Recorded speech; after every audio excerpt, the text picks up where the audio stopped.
and let them come to the conclusion. And I think the fellow who had actually gone into the Capitol, who said today. جۆن بۆڵتۆنی باڵێزی پێشووی ئەمریکا لە نەتەوە یەکگرتووەکان و ڕاوێژکاری یاساییی نەتەوەیی ئەو وڵاتە لە سەردەمی دۆناڵد ترامپدا بەرپرسیارەتی خۆی لەوە ڕاگەیاند لە نەخشەدانانی کودەتای وڵاتانی دیکەدا بەشداری کردووە. بەڵام ترامپی سەرۆکی پێشووی بە ناکارامە بۆ جێبەجێکردنی ئەو ئەرکە لە قەڵەمدا.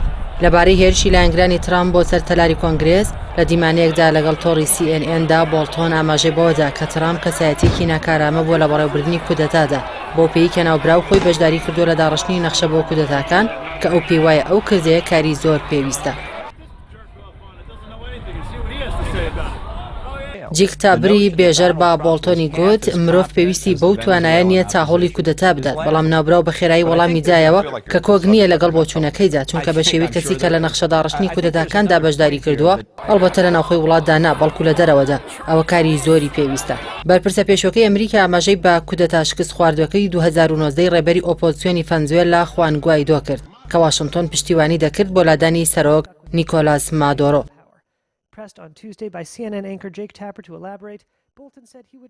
بۆڵتۆن لە سێ ئیدارەی کۆماریدا چەندین پۆستی وەرگرتووە، یەکێک بۆ لە ئەندازیارانی داگیرکردنی عێراق لا پشتیوانانی لێدانی گورزی سەربازی بۆ لە ئێران و کۆریای باکوور. چەندین پسپۆڕی سیاسەتی دەرەوە ڕەخنە لە مێژووی واشنگتۆن دەگرن لە دەستوەردانی لە کاروباری وڵاتانی دیکەدا، هەر لە پشتیوانی لە کودەتای 1953 لە دژی دکتۆر محەممەدی موسەدیقی سەرۆکوەزیرانی پێشووی ئێران و کودەتای ژەنەڕاڵ سۆهارتۆی ئەندەنۆزیا و جەنگی ڤێتنام و داگیرکردنی ئەفغانستان و عێراق و دوجاریش ڕۆڵی ئەو وڵاتە لە پشتیوانی لا کودەتاکان لە دژی بەهاری عەرەبی و کودەتای 2016 تورکیا و هاوپەیمانێتی لەگەڵ دیکتاتۆرانی خۆڕەڵاتی ناوەڕاستدا. باراک ئۆباما سەرۆکی پێشووتری ئەمریکا داوای لێبوردنی لاگەری ئەرجەنتین کرد بۆی پشتیوانی وڵاتەکەی لە کودەتای سوپای ئەو وڵاتە لە ساڵی 1976دا، بەڵام داوای لێبوردنی لەگەری میسر نەکرد بۆی پشتیوانی وڵاتەکەی لە کودەتای خوێناوی عەبدولفەتاح سیسی.